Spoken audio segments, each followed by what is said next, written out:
Hey everybody, welcome back to the channel. It is Mike here, the FPV Evil Monkey, and today I am in a little town, or actually an abandoned town, called Dearfield, Colorado. If you guys remember, a little over a year ago, I was here and I flew some footage with my DJI, so I'm going to put the video up in the corner for you guys if you want to check that out.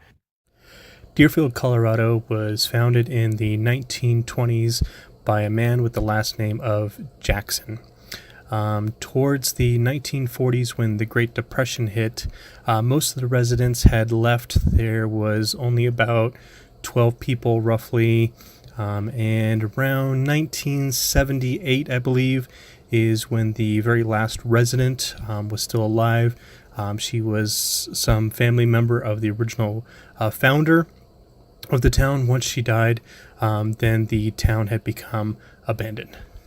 So we're here today with the Quad Xplosion. We got Stanicus, we got Quad Foo, and then Tony McFlight.